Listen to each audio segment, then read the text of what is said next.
Oh, start our timer.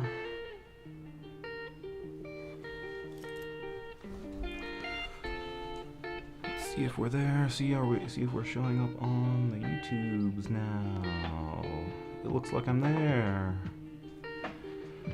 Hello there, and welcome to another live stream office hours. This is a Q&A where we're going through. We're just going to go and answer some questions. Let me minimize this. Today we're just going to answer some questions. We have some questions about the difference between liver fire and liver yang rising. And then also I want to do is talk about the differences between some of the different materia medicas. So if you're here live, go ahead and say hello in the chat. We're glad to have you here. And if you have any questions, put them in the chat and we'll get to those. But let's start off with a few things. So one of the questions I get a lot is, what's the best materia medica, or what materia medica should I be using? And luckily for you, I'm a nerd and I own 3 of them. So here we're going to talk about some of the differences between these materia medicas and the pros and cons of each one. So kind of the short answer to this question, the TLDR version, is that if you enjoy commentary, if you enjoy reading words, if you enjoy commentary, if you enjoy comparisons between herbs, if you like to read a lot of detailed things about the different herbs, you should go with this one, Bensky's Materia Medica. He has a lot of words, a lot of commentary. It's a very thick book. So if you like that, go for Bensky's Materia Medica.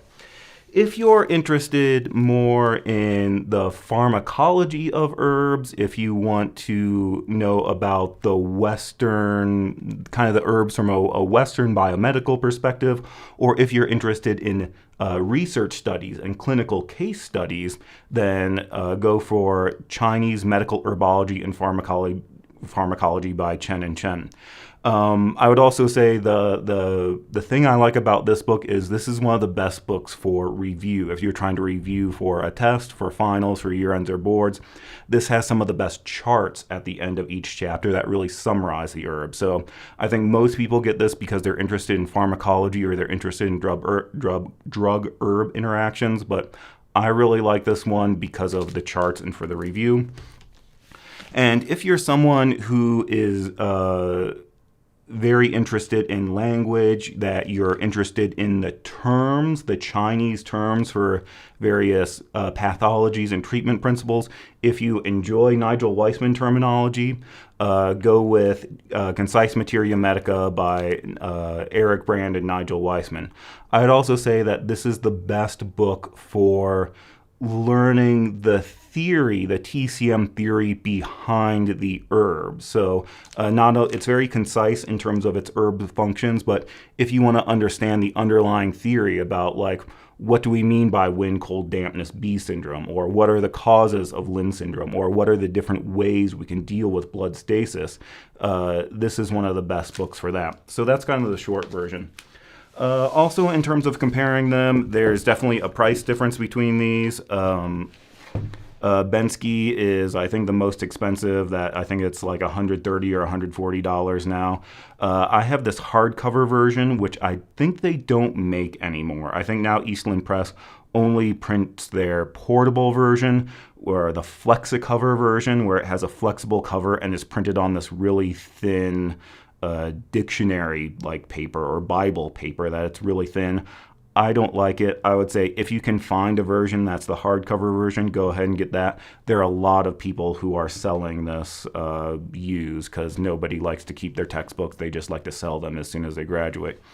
I think the Chen and Chen is the cheapest one. It's like $90, and this one might be like $99, so there is a price difference there.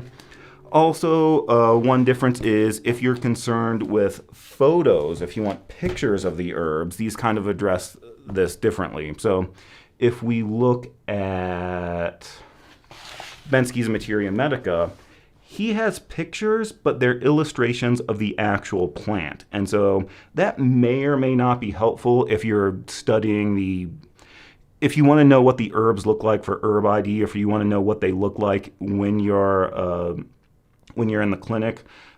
I feel like this isn't actually super helpful. So they're very nice illustrations, but it's the illustration of the plant and not the actual herb.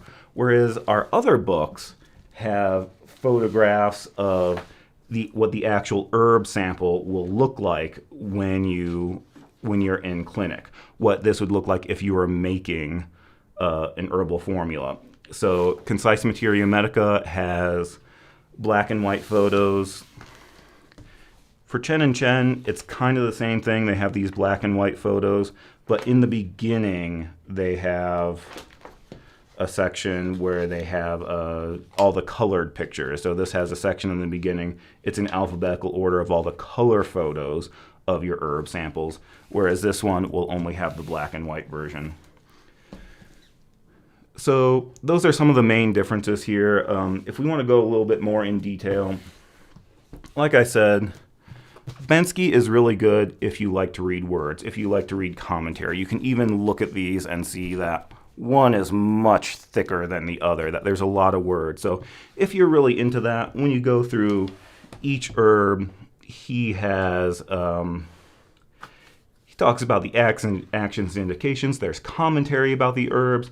There's things about combinations if you combine this herb with other herbs. There's comparisons if you're not sure how this herb compares to another.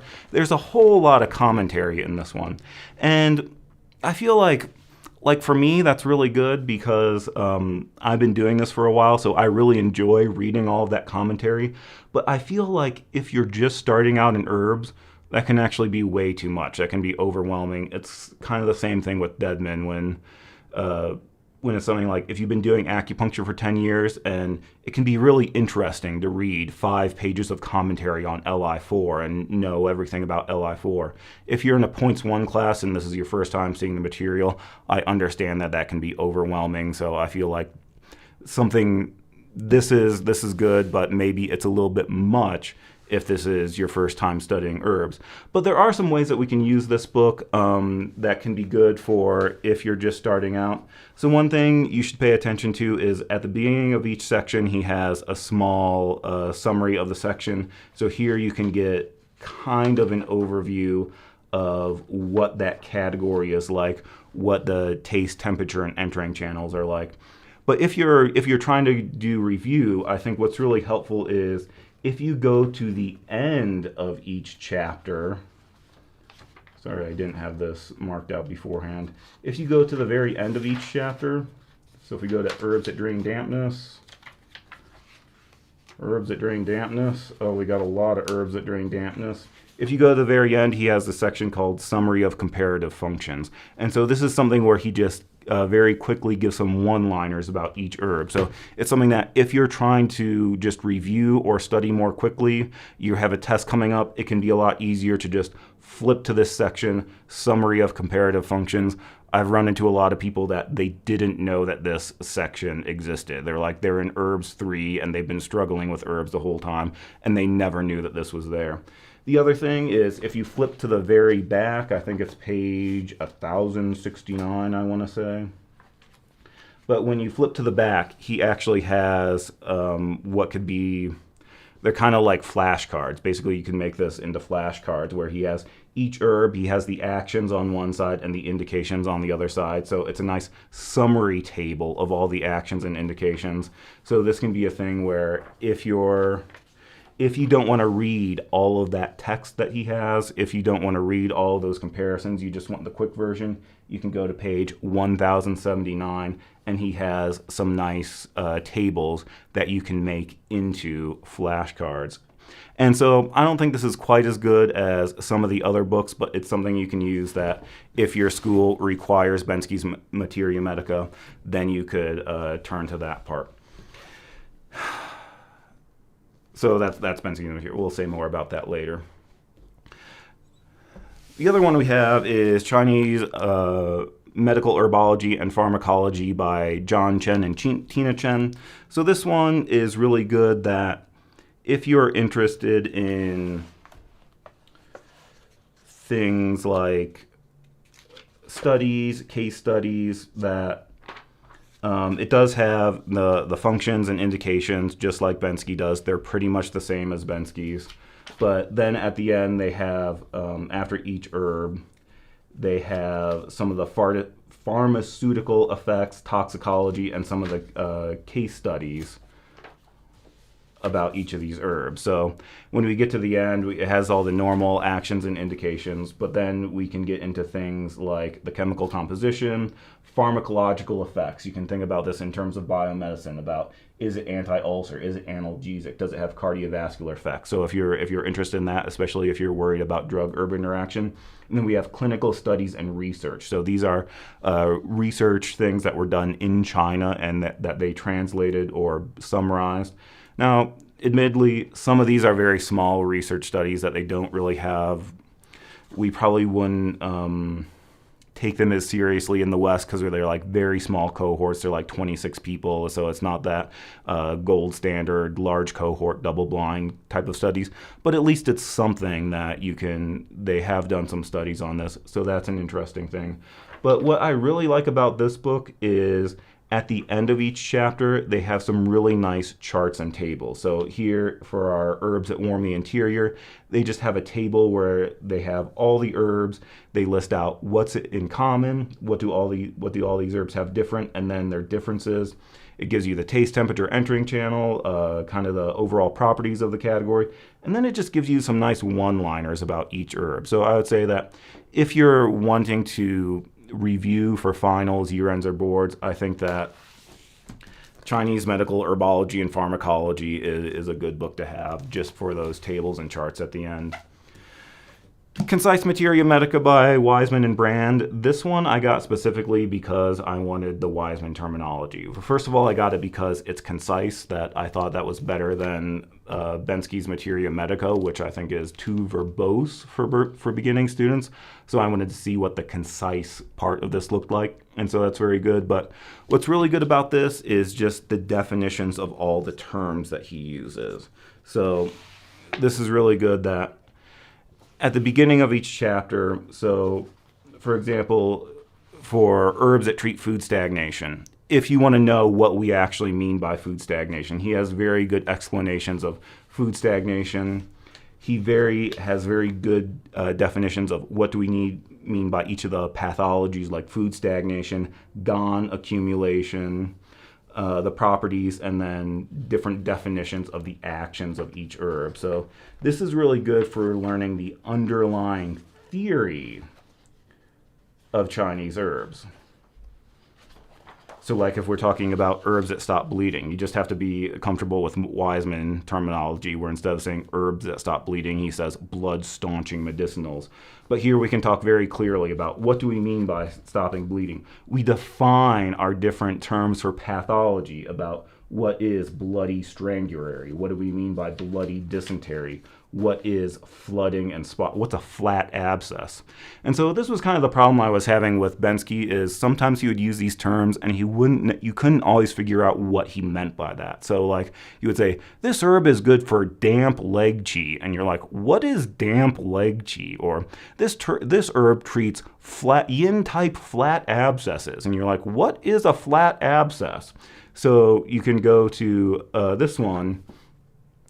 It actually defines everything at the very beginning of the chapter. It has a very good explanation of the different things that you'll encounter. So it's kind of like by front-loading all of this information, by the time you get to the actual herbs, you can afford to be very concise. So you can see here, like, instead of having 3 pages of commentary about each herb, it's just everything fits on like 1 page or even half a page.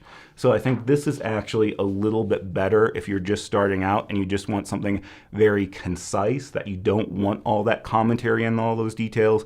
This can be a little bit better in terms of that. Also, this one is just much better in terms of presenting that underlying theory for each category. The only problem is like, because it's concise, it doesn't have any of those tables and charts that summarize everything like the other books do. So it's very good at learning the theory, but if you're trying to review, it won't have those tables and charts, but it's kind of already concise to begin with. The other thing we can say about this is it does come with a CD-ROM. So I think the CD-ROM has more pictures, color photos. I think it even has practice tests. The thing is, I don't own a computer with a CD-ROM drive. I think this book was published in 2008, so I don't own a computer with a CD-ROM drive. So I actually don't know what's on that CD, but that is a little bonus that comes with this one. So those are just some brief differences between those books, because some people ask me about what type of Materia Medica should they get. And so on the one hand, you can just say, just do whatever your school requires and get the required one. Or I think it is beneficial, especially if you're studying for like boards or you're studying for year ends. Some of those other books have some better options for review, especially I like that Chen and Chen with all those tables and charts in the back. So those are some options. So just wanted to present that real quick. Stacy is here. Hello, Stacy. Thank you for being here. Nazima's here. Good afternoon. Thanks for being here. So let's talk about some questions. So if you have any questions and you want to put them in the comments, we can do that. I have a few that came up on the YouTubes. So one question is by Boucher B, where he says, hello, can I eat 100 grams of fresh ginger and a teaspoon of dry ginger every day? I think this is on the video about herbs that warm the interior and expel cold, where we talked about ginger. So can you eat 100 grams of fresh ginger and a teaspoon of dry ginger every day? That sounds like a lot of ginger. And so this is kind of interesting. This is something that one of my clinic supervisors once made this point. He's not Chinese, but he got his doctorate in China. And so he kind of made this point about, we were seeing a patient that had some cold, and this comes up a lot when we're trying to explain to people that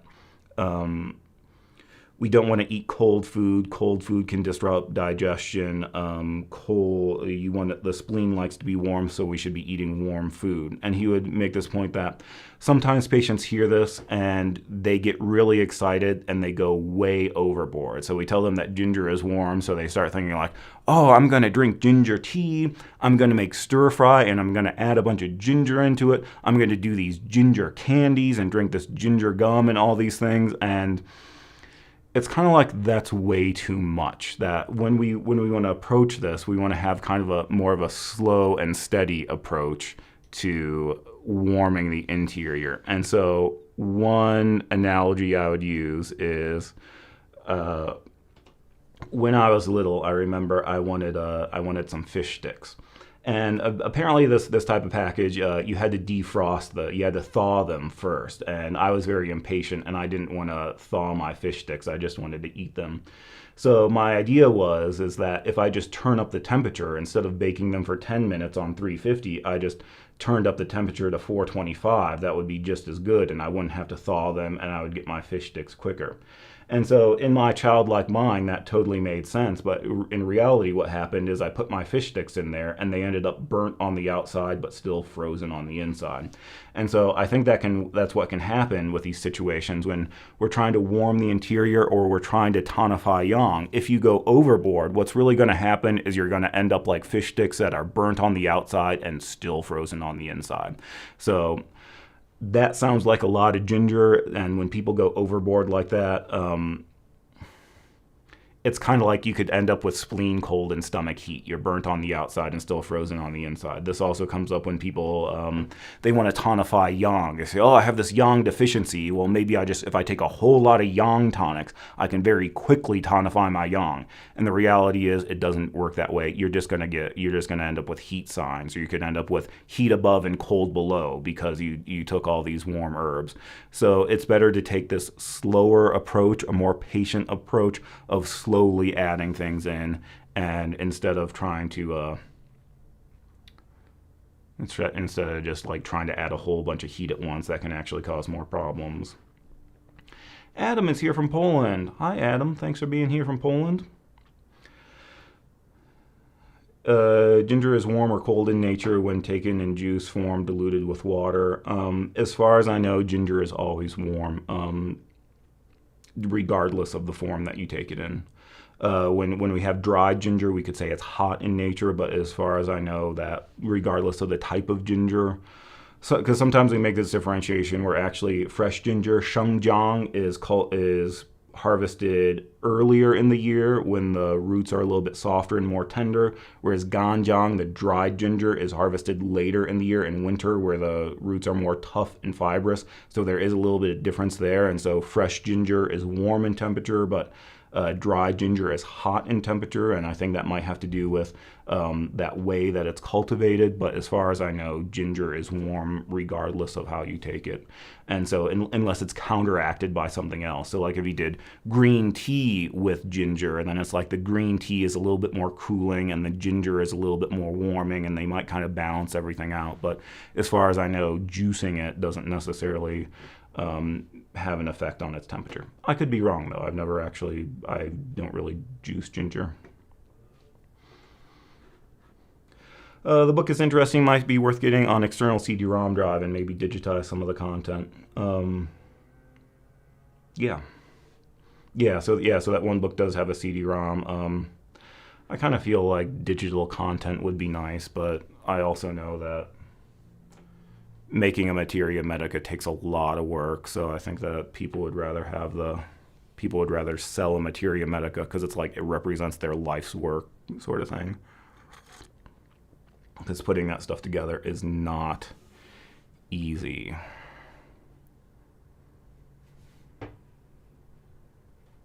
Sorry, I feel like I've been moving my camera around and I feel like things are just crooked now. Oh no, I'm pressing buttons. So I feel like things are just crooked now. So that would be my story, and so that's the way I would explain it to patients as well. Sometimes patients get very impatient and they want change as quickly as possible. So sometimes that's kind of a little anecdote you can tell. I think this was actually on an episode of The Simpsons too, where Lisa Simpson did the same thing, where she came out and it was like, "Oh, I made fish sticks, but they're burnt on the outside, but still frozen on the inside, so it kind of evens out." And it's like, no, it really doesn't. And so that's something you can tell.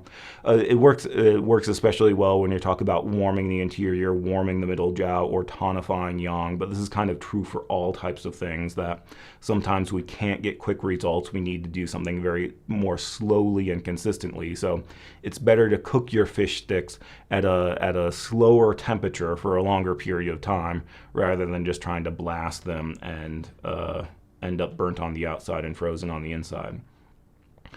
So next one, I think this is from the live stream last week, and I didn't get to it. How can I distinguish between liver yang rising and liver fire? Both of them can develop wind.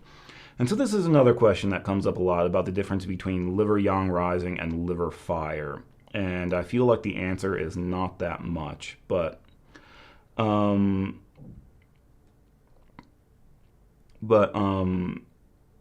of the short answer to this is, first of all, so liver fire versus liver yang rising. Liver fire is a condition of pure excess. So when you say liver fire, we're talking about an excess heat condition in the liver organ. When we say liver yang rising, it's kind of implied that there's this liver yang going upwards, but there's an underlying yin deficiency that's not rooting it. So it's when we say liver yang rising, it's implied that there's some underlying liver and kidney yin deficiency. Or Machiocha will even say liver blood deficiency, but usually we say liver and or kidney yin deficiency. So it's kind of like liver fire is a just excess condition, where liver yang rising, we can say it's a combination of excess and deficiency. So the liver yang rising is actually excess, but the underlying deficiency that allows the liver yang to rise is a deficiency condition. So we wouldn't necessarily say liver yang rising is just pure deficiency, but there is some underlying deficiency there. So what's the difference in how they look like? Well, basically, again, the short answer here is liver fire is going to present with more heat signs. And so since it's liver fire, maybe we should back up. When you say liver yang rising, the liver yang is going up to the head. So we're going to see symptoms in the upper body like dizziness, headache, tinnitus, various things in the upper body. When we get to liver fire, we're going to see some of those similar things, but there's going to be a lot more heat involved. So it's not just headache, eye problems, dizziness, is we're going to see a red face, red eyes, a lot of heat. We can also see heat in other parts of the body, like dryness, dry stools. The pulse is going to be more rapid with liver fire than with liver yang rising. And so with liver fire, there's going to be more heat signs, but also just know that liver fire is an excess condition, so we're going to feel excess in the pulse. It's going to be wiry, but also full, replete, rapid because of the heat. Whereas if we have liver yang rising, we're going to feel a wiry pulse because it's a liver condition, but it might be like wiry and thin, or it might be you might feel more deficiency, especially in the rear positions. And so you might feel some underlying deficiency in the pulse. You can also see changes in the tongue where the liver fire is going to have more of a red tongue, a peeled tongue, possibly a yellow coat, whereas the liver yang rising might have less of a coat because of that underlying yin deficiency. So you will see some differences there. Can both develop wind? Yes. It turns out a lot of things can stir up internal wind. So we can have liver fire that turns into wind. That upward flaring of fire stirs up internal wind. We can liver yang rising causes wind. We can have liver blood deficiency can lead to internal stirring of wind. Sometimes the way we explain this is that normally the blood vessel should be full of blood, but if the blood is deficient, then there's a lot of empty space in the blood vessel, and that allows room for the wind to blow. So liver blood deficiency can cause wind. You can have liver qi stagnation that turns into heat, which then leads to wind. So in terms of the wind question, there are several things that can cause internal stirring of wind. And so liver fire, liver yang rising are two of them. Another one is liver blood deficiency. But so a lot of people ask this question about liver fire versus liver yang rising, and kind of my opinion on this is one of those things that like when we're looking in textbooks, we have different patterns that they're very discrete patterns, and things fit very separately into these patterns. So we create these different categories, and if you see this on a case study, or if you're studying in the textbooks, either it's liver fire or it's liver yang rising. And that's just not always how it works in real life. That it's not necessarily discrete things. There's more of a continuum of symptoms. So it's kind of like, you can't just say, is this tea hot or is it not hot? Where we could go a little bit further to say, how hot is it? Is it just kind of warm? Is it unpleasantly warm? Is it scalding me warm? Am I going to get third-degree burns because it's so hot? There are different degrees. And I feel like this is something that happens when you're actually diagnosing a patient in the clinic, that it doesn't always fit nicely into these distinct patterns. So like one example might be when we talk about spleen qi deficiency with dampness, that if we look at the Zong Fu patterns, there's one pattern that's called spleen qi deficiency, that it's a deficient condition. There's one pattern called dampness, encumbering the spleen, where we have excess dampness. But the reality is, when you're dealing with a patient in a clinic, it's a matter of how much is it, because spleen qi deficiency can lead to dampness, but also dampness can encumber the spleen and cause spleen qi deficiency. So it's kind of a matter of how much of each one is it? Which one do you think came first? What was the etiology? How do you want to address it? Do you want to address it by purely tonifying the spleen, or it could be that if you just aromatically transform the dampness, that will unencumber the spleen and the spleen will get better by its own? Or do you want to take care of both of them at the same time? And so we will have the same thing happening here, where it's like, if you have liver fire, it's like, yes, liver fire is an excess condition, but eventually that liver fire is going to start burning away at your yin, and if you have liver fire long enough, you're going to end up with liver and kidney yin deficiency. And so now, is it liver fire or is it liver yang rising? Because you have some underlying deficiency. How much do you want to address each one? Do you want to just clear out the fire, or do you want to also address the yin deficiency? Or do you want to look ahead, because the Nanjing says that the superior practitioner treats what is not yet ill. So is it like you have liver fire, but then you look ahead and you know that this is going to eventually deplete their yin, so you add in some yin tonifying things anyway? If they have these symptoms of liver yang rising, to what extent is it liver yin deficiency, and to what extent is it liver heat, liver fire? How much do you want to address each one? So I think kind of overall, what I would think about is when we talk about the nature of the liver, number one, know that the liver tends towards heat. Just the liver organ, it's very angry, it's very shouty, and it just tends towards heat. There's really no such thing as liver cold or liver yang deficiency. If somebody says cold in the liver, what they actually mean is cold in the liver channel causing Shan disorder. There's really not cold in the liver organ. Liver yang deficiency isn't really a thing in TCM, even though some Japanese style practitioners will talk about it. So I'd say in general, the liver tends towards heat, so you should know that. And number two, the liver has an upward direction. Remember that the liver belongs to the wood element. When we say the wood element, we're talking about trees. So trees grow upward, but they also spread their branches outward. So those are the directions of the liver, that the liver goes upward, it lifts things upward, but then it also spreads outward, spreading qi and blood into the limbs and warming our hands and feet. So you should know those two things, that the liver tends towards heat and the liver tends towards upward direction. So whatever is going on with the liver, that's usually what's going to happen. So you could have liver and kidney yin deficiency, and that creates an imbalance of yin and yang, so you have more yang, so that liver yang starts to go upward, and you'll have symptoms in the upper body. You could have liver heat and liver fire, because the liver is really warm, so that fire flares upward, and you have heat signs in the upper body. You could have liver qi stagnation, because the liver tends towards stagnation, and that stagnation creates heat, and that heat rises upward and creates symptoms in the upper body. You could have all these different things, and so it's kind of like you have to suss out what things are going on and to what extent each thing is contributing to it and address it that way. So I feel like with those liver patterns, it doesn't really fit nicely into either it's liver fire or it's liver yang rising with underlying yin deficiency. There's usually a lot of things going on, and that's the joy of being a practitioner, is you get to figure out what's actually going on and how you want to address it.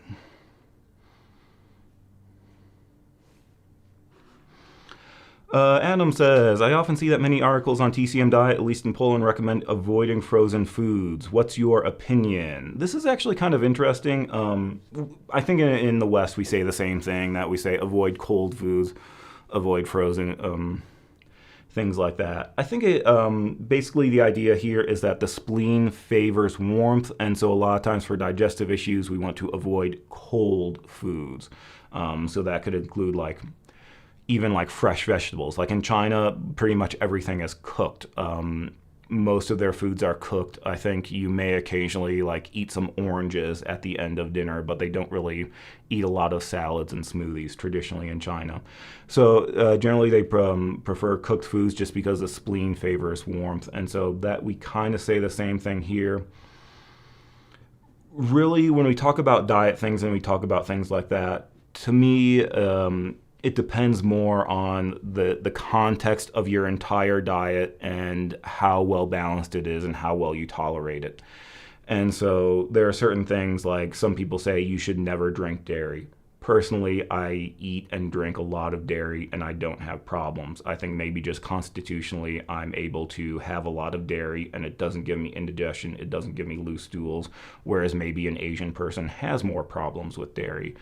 But I've even tried it where I cut out dairy for a month and nothing happened. And then I reintroduced dairy and I was drinking 2 glasses of milk every day with 2 scoops of whey protein. I was going super dairy and it didn't actually cause me any problems. But also, at the same time, I was drinking a lot of oolong tea, and oolong tea is warm and it has some bitterness. It drains dampness. So maybe that dairy was generating dampness, but I was just offsetting it enough with oolong tea. So I think kind of the same thing if we're talking about the temperature of things. It's is everything you're eating frozen, cold, and raw? Then yeah, that might damage the spleen and you have to be careful about it. But if you have some frozen foods and some warmed cooked foods, is it going to balance out? Maybe. So I would say it kind of depends on I would look more, instead of thinking about individual foods, first look at the diet as a whole, to kind of zoom out and look at are you eating 1 or 2 frozen foods, or are you eating entirely frozen foods and raw smoothies? And then just think about is it actually having an effect on your body? Because it's kind of the proof is in the pudding that if eating frozen foods is bad for you, then you should be able to do an experiment on yourself that if you stop eating frozen foods, you notice things get better. And if you start eating frozen foods, things get worse. So you can kind of do that experiment on yourself. So that's why I would say it kind of depends on the person and kind of the overall context of the diet. Boop boop a doo. I'm actually not very good at Chinese. It says we're studying something for a woman.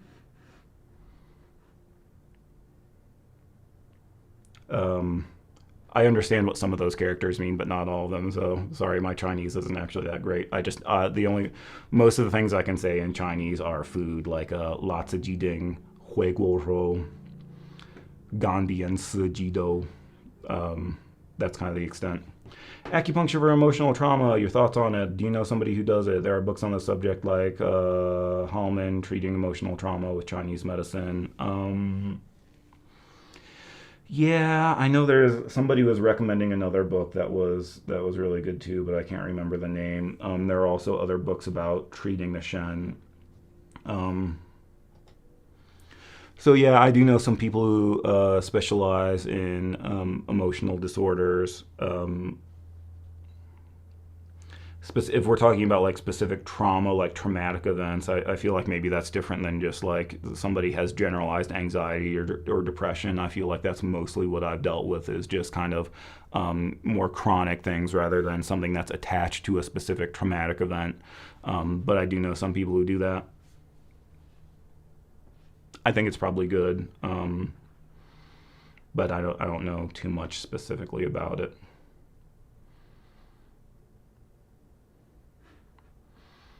Is there a way to treat and stop severe asthma attack, like about to die attack, with some herbs or acupuncture points?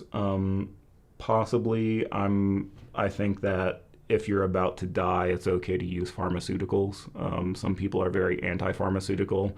I'm kind of the opinion that sometimes it works really well and you should go ahead with it. I know not everybody. There are different opinions about this. Where I've heard some people say that if you turn to like this happened during the pandemic and things like that, where people like if you're turning to Western medicine to treat these things, that means you don't believe in natural medicine, you don't believe in Chinese medicine, and I think it's okay to use both. I think especially for certain things where like if you're about to die or things like that, it's totally fine to use Western medicine, and then maybe you can just treat some underlying root causes with Chinese medicine. In terms of sometimes when we talk about asthma, like asthma and respiration problems, it kind of depends on the underlying pattern, but we do have certain things that we talk about the kidney being able to reach up and grasp the qi, the lung qi. And so I just remember I had a Vietnamese teacher who he said something about this where his friend had asthma and he was having an asthma attack, and he told him to eat a lizard. And it turns out he was just joking. He just wanted to see if his friend would actually eat this lizard, but it turns out gecko good jie is good for this situation, and it actually helped with his asthma. It could have been a coincidence, I don't know. So there are certain things, but if it's like in the acute stage or things like that, I think it's okay to use pharmaceuticals. And then try to treat the underlying things when you're not having an attack. Heart Shock is a good book. Yeah, I'll have to look at that.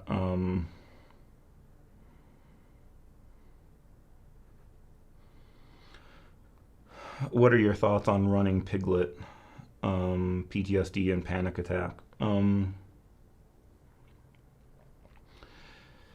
Yeah, so running Piglet, there are technically three different patterns of running Piglet, but I think the most common one has to do with some kidney deficiency rushing up into the heart. I think there are also liver patterns and things like that. So that's kind of interesting. I've never actually had a patient, like I've had patients with panic attacks and things like that, but I've never actually had a patient who did like necessarily described it like running Piglet. So we do have a formula, specifically for running Piglet. That's called running Piglet in Chinese is called Ben Tun.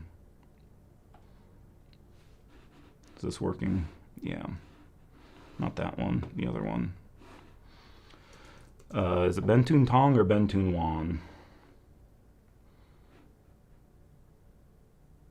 We want the American dragon. So there is a form. This is something that I think was first described by ZZJ. That's not the one I wanted. Oh, that's not what I expected. So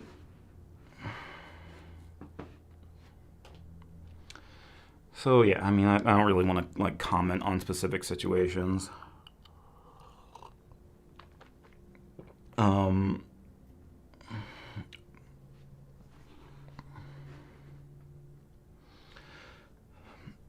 But yeah, I would I would just think about this in very basic terms, in terms of like fear and fright affect the heart and kidneys. Running piglet is usually like this disharmony between the heart and kidneys, where there's this sensation of chi from the kidneys rushing up into the heart. So that's what I think about, is these emotions affecting the heart and kidneys and things like that. And so I would like start going and thinking in that direction, but it kind of depends on the person and things like that. So I don't know. Sorry, it's very difficult to comment on like very, very specific situations.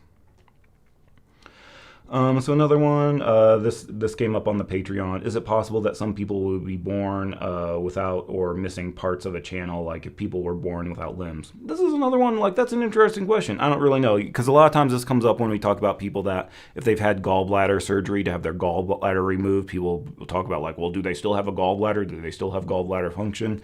And usually what we say there is, remember, in Chinese medicine, when we talk about these symptoms, we're not just talking about the lumps of flesh inside the body. When we say the gallbladder, there's a whole gallbladder system. We say the gallbladder is like a magistrate, which is like a judge that is in charge of decision making. We have channels attached to it. So just if someone has their gallbladder removed, they still have this energetic system of a gallbladder that performs all these functions. It's just not going to be able to store bile like if you had the actual organ.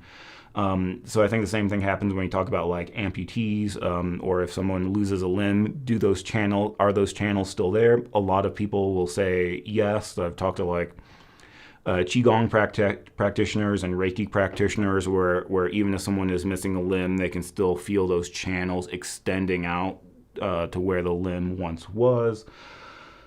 I've heard some people talk about like if you get scars, some people believe that if you like get a scar right in the middle of the channel, can the channel still move through that scar? Does the channel go around the scar? I'm not sure. I've heard a consensus on that. But that's kind of interesting if someone is actually born without a limb due to some congenital issue. I'm not sure if that would affect the channels or not. I'm not really sure. That's kind of an interesting thing to think about. So sorry, I don't really have a good answer about that. So I feel like I'm not necessarily being very helpful today with those answers, where I don't want to, there are some things where I don't want to speak too specifically, and some things where, sorry, I just don't treat a lot of running piglet.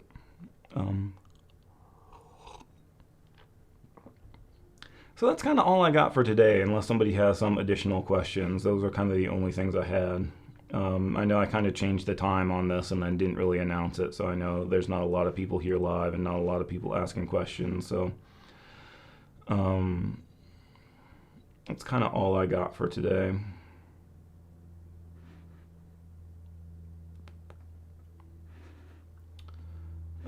So if you have any questions, go ahead and type them in the chat now. Otherwise, we might just wrap this up early and we can get on with our lives and get on with the weekend.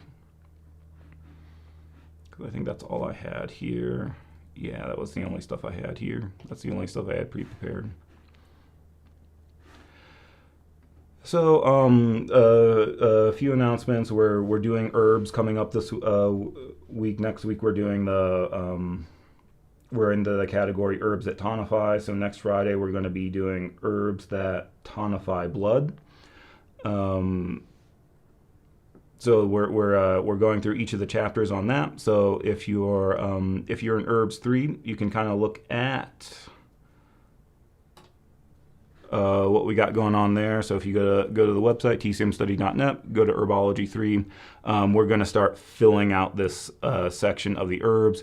You can get the flashcards for Herbology 3. I'm about like 80% of the way through all the categories for Herbs 3, so hopefully by Monday or Tuesday I'll have all of the herbs. For now, if you just download them, it'll have the first 7 categories in this section. So you can start, so you can get flashcards there. And then after that, we're going to do a few things. I want to update the I want to make some more updates to the online, the herb review courses online. I want to make a few handouts. Apparently people have been saying they've been getting questions on nationals about herb quality criteria. And so I want to make a handout about herb quality criteria. Apparently this is something that is not necessarily in HB Chem. So we're going to make a handout about what do quality herbs, apparently it's like, what does quality Mudon P look like, things like that. So we're going to make a handout for that and add that to the herb review course. I want to make a handout about formula modification. So coming up, we're going to make some additional handouts for those review courses. Then after that, we can finally get back into the acupuncture videos. I know a lot of people have been asking about making more acupuncture videos, and so I just want to finish up some things with herbs first, and then we'll get back into the acupuncture videos. Probably what I'll do first is I want to re-record the stomach and large intestine channel videos, just because those are really old and I want to redo them. So I'll re-record those and then just start going through the channels. So that's kind of what's coming up. So that might start in a couple weeks from now. We are doing something a little bit new on the Patreon. So I started making a little series for the Patreon. If you're a member of the Patreon, I've been doing some stuff. I'm calling it TCM Talks, like TED Talks. And so this is just going to be a weekly thing where I talk about, where I just kind of ramble whatever I want to talk about. This first one, we talked about some stories in Chinese medicine, some stories that my Chinese teachers told me, and some traditional stories. And so might just talk about some random TCM things, like some frameworks about how do you explain Chinese medicine to your patients, some ways that I think about the differences between Western medicine and Chinese medicine, some more concrete things about like what do we mean when we say constitution, the different ways to think about constitution, ways to think about the different types of qi when we talk about how is channel qi different from zong fu qi, how is yang qi different from yin qi, things like that. So some TCM things. And then we'll probably get into some business things too, about like, should you give discounts? Why are people asking for discounts? Why you should charge more money than you actually are charging right now, things like that. So if you want to listen to me ramble about random topics, you can go look at the Patreon.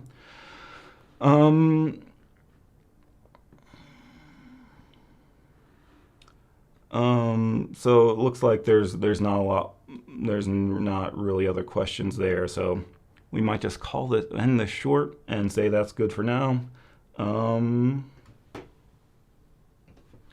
So if you're, I'm on a different side there. So if you want to support the website, the channel, you can join the Patreon. So I always like to say thank you to the Patreon members for supporting the website, the YouTube channel, and everything I do here. This is only possible because of your support. So if you want to join those people in supporting this YouTube channel, you can join the Patreon. And like I said, we're having some special series coming up. If you just want to make a one-time donation, you can do that through Buy Me a Coffee. There is like on YouTube a super chat and a super thanks, but YouTube takes like 30%. So if you just want to go through Buy Me a Coffee, you can do that. If you want to know when more updates are coming, be sure to join the email list. I started sending out a newsletter with, again, little just random thoughts on Chinese medicine for the week, but then I'll give you links to when the live streams and when new things are coming out. So if you want more updates and more content, join the email list. And then you can always, I'm on Instagram. I've been posting memes and posting stories on Instagram. So I think we'll just call it there. Thank you for coming. Have a good weekend. We'll see you next time. Do I have an outro thing? No, I just have a picture of my floor. That's not very helpful. Here's a picture of me. Let's see if we can do this. What happens when I do that? There's my cat snoozing in the corner. He was actually kind of nice, and I thought he was going to jump up here and push a whole bunch of buttons, but he's actually just stayed snoozing in his corner the whole time. Hey, little meow. You snoozing? All right. Thank you for being here. We'll see you next time.